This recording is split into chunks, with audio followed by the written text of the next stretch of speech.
Hello friends, നിങ്ങൾക്കെല്ലാവർക്കും PSC ഐം അച്ചീവറിൻ്റെ ഇന്നത്തെ current affairs വീഡിയോയിലേക്ക് സ്വാഗതം. ഇന്നത്തെ കറണ്ട് അഫയേഴ്സ് എന്തൊക്കെയാണെന്ന് നോക്കാം. 2024 ജനുവരി 4 അറബിക്കടലിൽ വെച്ച് അജ്ഞാത സംഘം റാഞ്ചിയ ഏത് ചരക്ക് കപ്പലിനെയാണ് ഇന്ത്യൻ നാവികസേന രക്ഷപ്പെടുത്തിയത്? MV Lila Norfolk. ലൈബീരിയയുടെ MV ലില നോർഫോക്ക് എന്ന ചരക്കു കപ്പലിനെയാണ് 2024 ജനുവരി 4 അറബിക്കടലിൽ വെച്ച് അജ്ഞാത സംഘം റാഞ്ചിയത്. ഈ കപ്പലിനെ ഇന്ത്യൻ നാവികസേനയാണ് രക്ഷപ്പെടുത്തിയത്. നാവികസേനയുടെ INS ചെന്നൈ എന്ന യുദ്ധക്കപ്പലാണ് രക്ഷാദൗത്യം നടത്തിയത്. ഇന്ത്യൻ നാവികസേനയുടെ മറൈൻ കമാൻഡോകളായ മർക്കോസ് ആണ് രക്ഷാദൗത്യത്തിൽ ഏർപ്പെട്ടത്.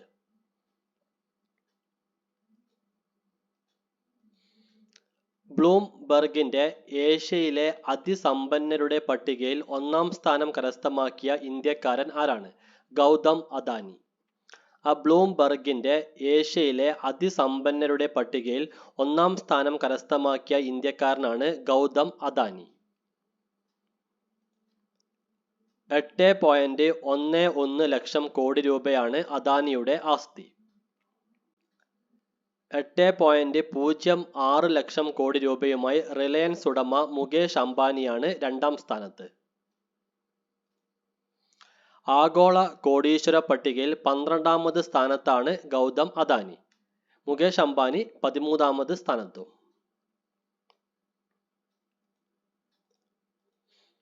തകഴിയുടെ ചെമ്മീൻ എന്ന നോവൽ ജാപ്പനീസ് ഭാഷയിലേക്ക് വിവർത്തനം ചെയ്ത ഏത് ജാപ്പനീസ് എഴുത്തുകാരിയാണ് 2024 ജനുവരിയിൽ അന്തരിച്ചത്? തക്കാക്കോ മുല്ലൂർ. തകഴിയുടെ ചെമ്മീൻ എന്ന നോവൽ ജാപ്പനീസ് ഭാഷയിലേക്ക് വിവർത്തനം ചെയ്ത ജാപ്പനീസ് എഴുത്തുകാരിയായ തക്കാക്കോ മുല്ലൂർ ആണ് 2024 ജനുവരിയിൽ അന്തരിച്ചത്. 1976 തക്കാക്കോ മുല്ലൂർ തകഴിയുടെ ചെമ്മീൻ എന്ന നോവൽ ജാപ്പനീസ് ഭാഷയിലേക്ക് വിവർത്തനം ചെയ്തത്.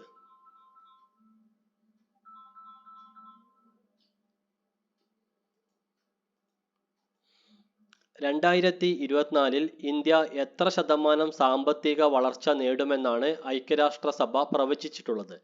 6.2%.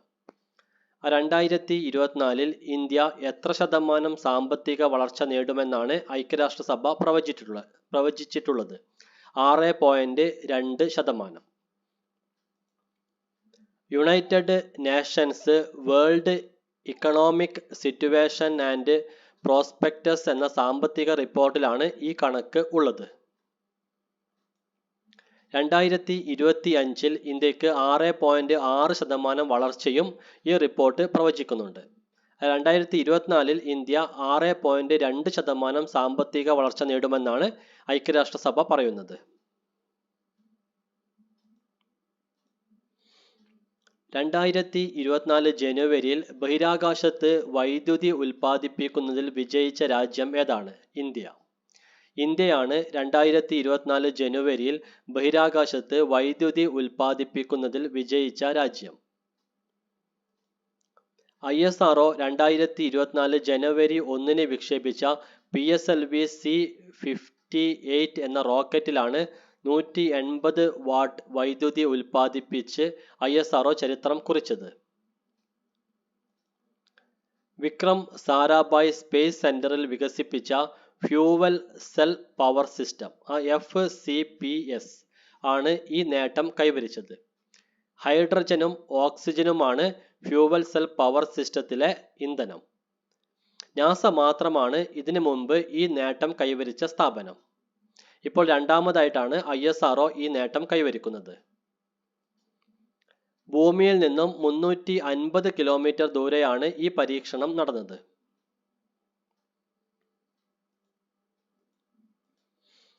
കേരളത്തിലെ പ്രധാന ദേശീയ പാതകളുടെ വികസനത്തിനായി കേന്ദ്ര ഗതാഗത മന്ത്രി നിതിൻ ഗഡ്കരി പ്രഖ്യാപിച്ച പദ്ധതിയുടെ പേരെന്താണ്? ഗ്രീൻ ഫീൽഡ് കോറിഡോർ പദ്ധതി.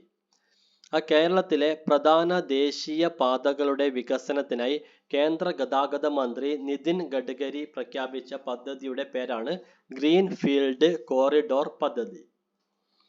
റോഡുകളുടെ വികസനത്തിലൂടെ യാത്രാ സമയം ഗണ്യമായി കുറയ്ക്കുക എന്നതാണ് ഈ പദ്ധതിയുടെ ലക്ഷ്യം.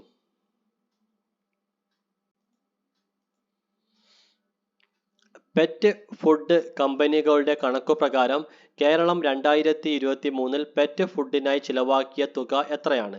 250 കോടി. പെറ്റ് ഫുഡ് കമ്പനികളുടെ കണക്കുപ്രകാരം കേരളം 2023 പെറ്റ് ഫുഡിനായി 250 കോടി രൂപയാണ് ചിലവാക്കിയത്.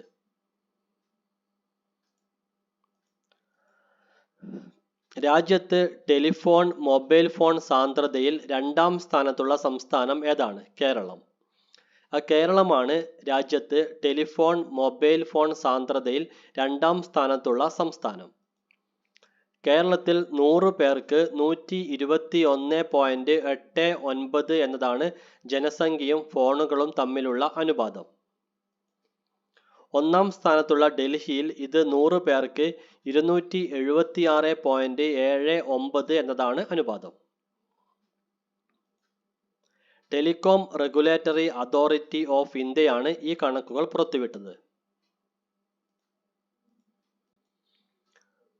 ഏത് സംസ്ഥാനത്തെ ദേവസ്വം വകുപ്പാണ് ശബരിമലയിലെ തീർത്ഥാടകർക്കായി 10 ലക്ഷം ബിസ്ക്കറ്റ് പാക്കറ്റുകൾ കേരളത്തിലേക്ക് അയച്ചത്?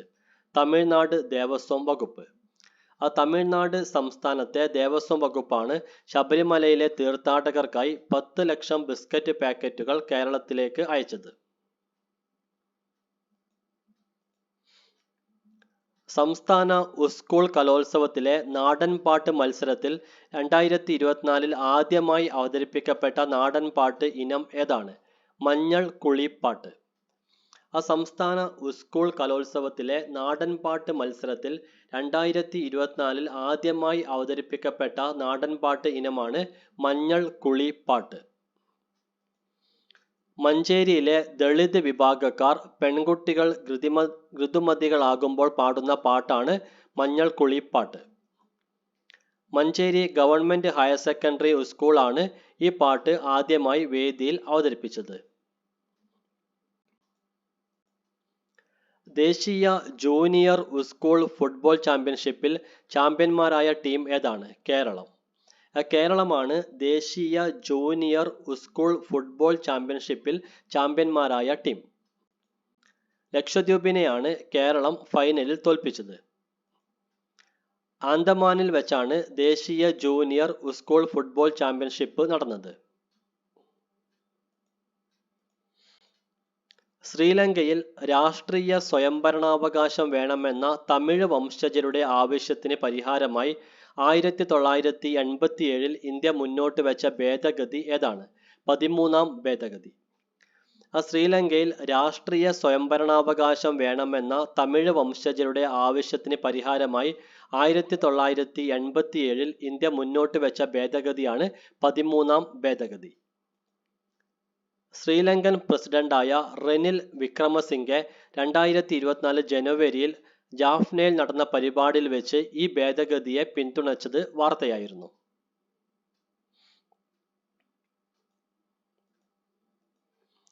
തിരുവല്ലയിൽ ജനുവരി 18 മുതൽ 21 വരെ നടക്കുന്ന ആഗോള മലയാളി പ്രവാസി സംഗമത്തിന് നൽകിയിരിക്കുന്ന പേരെന്താണ്? Migration conclave 2024. തിരുവല്ലയിൽ ജനുവരി 18 മുതൽ 21 വരെ നടക്കുന്ന ആഗോള മലയാളി പ്രവാസി സംഗമത്തിന് നൽകിയിരിക്കുന്ന പേരാണ് മൈഗ്രേഷൻ കോൺക്ലേവ് 2024. രാജ്യസഭാ സ്ഥാനാർത്ഥിയായി പ്രഖ്യാപിക്കപ്പെട്ടതിനെ തുടർന്ന് ഡൽഹി വനിതാ കമ്മീഷൻ അധ്യക്ഷ സ്ഥാനം രാജിവെച്ച വ്യക്തി ആരാണ്? സ്വാതി മലിവാൾ. സ്വാതി മലിവാളാണ് രാജ്യസഭാ സ്ഥാനാർത്ഥിയായി പ്രഖ്യാപിക്കപ്പെട്ടതിനെ തുടർന്ന് ഡൽഹി വനിതാ കമ്മീഷൻ അധ്യക്ഷ സ്ഥാനം രാജിവെച്ച വ്യക്തി. ആം ആദ്മി പാർട്ടിയാണ് സ്വാതിയെ രാജ്യസഭാ സ്ഥാനാർത്ഥിയായി പ്രഖ്യാപിച്ചത്. ഇന്ത്യ എഗെയിൻസ്റ്റ് കറപ്ഷൻ പ്രസ്ഥാനം വഴി പ്രശസ്തയായ വ്യക്തിയാണ് സ്വാതി മലിവാൾ. 2024 ജൂൺ 1 തുടങ്ങുന്ന T20 ക്രിക്കറ്റ് ലോകകപ്പിന് ആതിഥേയരാകുന്ന രാജ്യങ്ങൾ ഏതൊക്കെയാണ്? അമേരിക്ക, വെസ്റ്റ് ഇൻഡീസ് എന്നീ രണ്ടു രാജ്യങ്ങളാണ് 2024 ജൂൺ 1 തുടങ്ങുന്ന T20 ക്രിക്കറ്റ് ലോകകപ്പിന് ആതിഥേയരാകുന്ന രാജ്യങ്ങൾ. ഉദ്ഘാടന മത്സരം അമേരിക്കയും കാനഡയും തമ്മിലാണ് നടക്കുന്നത്. ഫൈനൽ മത്സരം നടക്കുന്നത് ജൂൺ 29-നാണ്. ഇന്ത്യയുടെ ആദ്യ മത്സരം ജൂൺ 5-ന് അയർലൻഡുമായിട്ടാണ്. ആകെ 20 ടീമുകൾ 4 ഗ്രൂപ്പുകളായി 55 മത്സരങ്ങൾ കളിക്കും. ഇന്ത്യ ഗ്രൂപ്പ് എയിലാണ് മത്സരിക്കുന്നത്. നിലവിലെ T20 ലോകകപ്പ് ചാമ്പ്യന്മാർ ഇംഗ്ലണ്ടാണ്.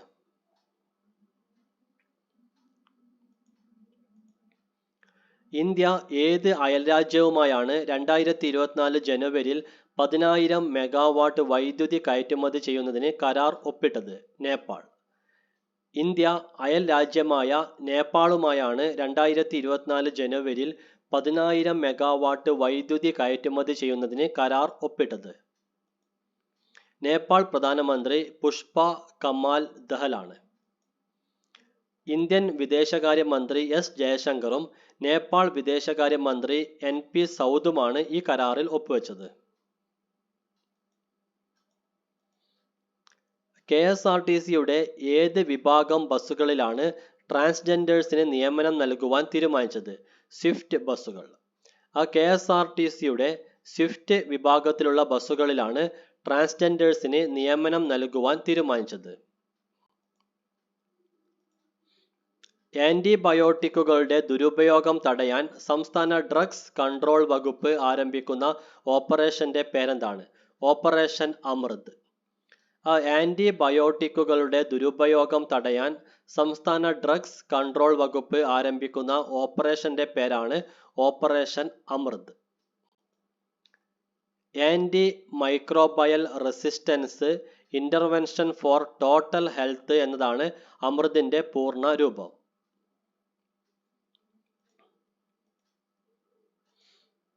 മഹാരാഷ്ട്രയിലെ ആദ്യ വനിതാ DGPയായി സ്ഥാനമേറ്റെടുത്ത വ്യക്തി ആരാണ്? രശ്മി ശുക്ല. രശ്മി ശുക്ലയാണ് മഹാരാഷ്ട്രയിലെ ആദ്യ വനിതാ DGPയായി സ്ഥാനമേറ്റെടുത്ത വ്യക്തി. ദുരന്ത സാധ്യതയെക്കുറിച്ച് മുൻകൂട്ടി അറിയിപ്പ് നൽകുന്നതിനും നടപടികൾ സ്വീകരിക്കുന്നതിനുമായി ഉത്തർപ്രദേശ് സംസ്ഥാനം ആരംഭിച്ച സംവിധാനം ഏതാണ്? രഹത് വാണി കേന്ദ്രം. ദുരന്ത സാധ്യതയെക്കുറിച്ച് മുൻകൂട്ടി അറിയിപ്പ് നൽകുന്നതിനും നടപടികൾ സ്വീകരിക്കുന്നതിനുമായി ഉത്തർപ്രദേശ് സംസ്ഥാനം ആരംഭിച്ച സംവിധാനമാണ് രഹത് വാണി കേന്ദ്രം. 2024 ജനുവരി 4 മുതൽ 6 വരെ 44ാമത് സംസ്ഥാന ടെക്നിക്കൽ ഹൈസ്കൂൾ കലോത്സവം നടക്കുന്നത് ഏത് ജില്ലയിൽ വെച്ചാണ്? പാലക്കാട്. പാലക്കാട് ജില്ലയിലെ ചിറ്റൂറിൽ വെച്ചാണ് 2024 ജനുവരി 4 മുതൽ 6 വരെ 44ാമത് സംസ്ഥാന ടെക്നിക്കൽ ഹൈസ്കൂൾ കലോത്സവം നടക്കുന്നത്. 62ാമത് സംസ്ഥാന സ്കൂൾ കലോത്സവം നടക്കുന്നത് കൊല്ലം ജില്ലയിൽ വെച്ചാണ്.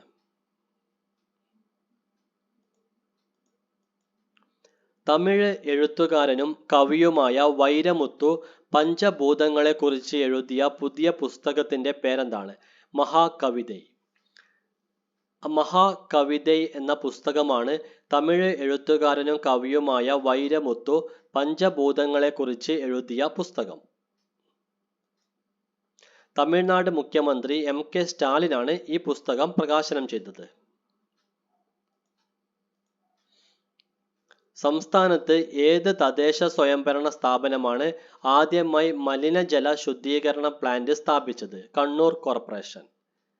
കണ്ണൂർ കോർപ്പറേഷനാണ് സംസ്ഥാനത്ത് ആദ്യമായി മലിനജല ശുദ്ധീകരണ പ്ലാന്റ് സ്ഥാപിച്ച തദ്ദേശ സ്വയംഭരണ സ്ഥാപനം. കണ്ണൂരിലെ മഞ്ചപ്പാലത്താണ് ഈ പ്ലാന്റ് സ്ഥിതി ചെയ്യുന്നത്. സംസ്ഥാനത്ത് സ്ഥാപിതമാകുന്ന രണ്ടാമത്തെ മലിനജല ശുദ്ധീകരണ പ്ലാന്റ് ആണ് മഞ്ചപ്പാലത്തേത്. തദ്ദേശ സ്വയംഭരണ സ്ഥാപനം സ്ഥാപിക്കുന്ന ആദ്യത്തെ മലിനജല പ്ലാന്റും സംസ്ഥാനത്തെ രണ്ടാമത്തെ മലിനജല പ്ലാന്റുമാണ് കണ്ണൂരിൽ സ്ഥാപിതമായത്. സംസ്ഥാനത്തെ ഏത് തദ്ദേശ സ്വയംഭരണ സ്ഥാപനമാണ്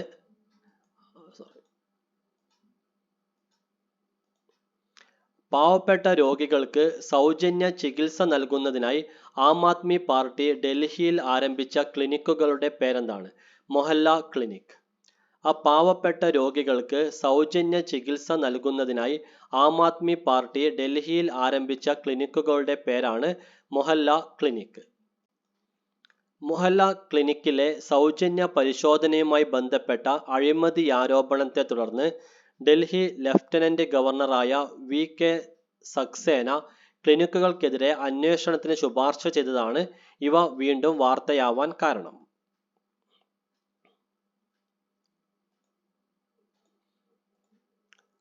സൈബർ കുറ്റകൃത്യങ്ങളുമായി ബന്ധപ്പെട്ട പോലീസിൽ പ്രത്യേക സൈബർ ഡിവിഷൻ ആരംഭിച്ച സംസ്ഥാനം ഏതാണ്? കേരളം. കേരളമാണ് സൈബർ കുറ്റകൃത്യങ്ങളുമായി ബന്ധപ്പെട്ട് പോലീസിൽ പ്രത്യേക സൈബർ ഡിവിഷൻ ആരംഭിച്ച സംസ്ഥാനം. സൈബർ കുറ്റകൃത്യങ്ങളുടെ അന്വേഷണം, ഗവേഷണം, പ്രതിരോധം എന്നിവയുമായി ബന്ധപ്പെട്ട പോലീസിന്റെ പ്രവർത്തനങ്ങൾ ഒരു കുടക്കീഴിലാക്കുക എന്ന ലക്ഷ്യത്തോടെയാണ് പ്രത്യേക സൈബർ ഡിവിഷൻ ആരംഭിച്ചത്. തിരുവനന്തപുരമാണ് ഈ സൈബർ ഡിവിഷന്റെ ആസ്ഥാനം. ഫെബ്രുവരി 9 മുതൽ 27 വരെ കാസർഗോഡ് നിന്നും തിരുവനന്തപുരത്തേക്ക് സമരാഗ്നി എന്ന പേരിൽ ജാഥ നയിക്കുന്ന സംഘടന ഏതാണ്? Kerala Pradesh Congress committee, KPCC. ഫെബ്രുവരി 9 മുതൽ 27 വരെ കാസർഗോഡ് നിന്നും തിരുവനന്തപുരത്തേക്ക് സമരാഗ്നി എന്ന പേരിൽ ജാഥ നയിക്കുന്ന സംഘടനയാണ് കേരള പ്രദേശ് കോൺഗ്രസ് കമ്മിറ്റി, KPCC.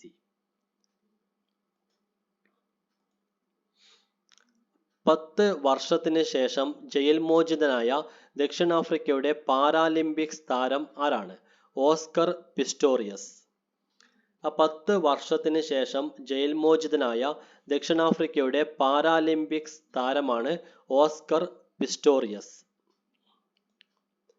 കൃത്രിമ കാലുമായി പൂർണ്ണ ശാരീരിക ശേഷിയുള്ള ആളുകൾക്കൊപ്പം മത്സരിച്ച് പ്രശസ്തനായ വ്യക്തിയാണ് ഓസ്കർ പിസ്റ്റോറിയസ്. കൊലപാതക കേസിനെ തുടർന്ന് 2014 ഓസ്കർ പിസ്റ്റോറിയസ് ജയിലിലായത്.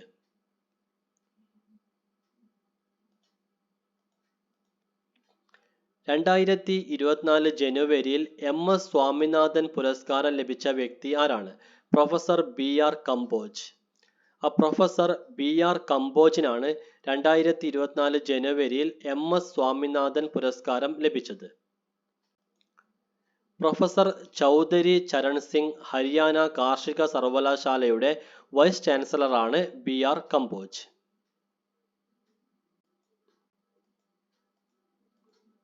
ഹായ് ഫ്രണ്ട്സ്, ഇന്നത്തെ കറണ്ട് അഫയേഴ്സ് വീഡിയോ ഇവിടെ അവസാനിക്കുകയാണ്. നിങ്ങൾക്കെല്ലാവർക്കും നല്ലൊരു ദിവസം ആശംസിക്കുന്നു. Thank U.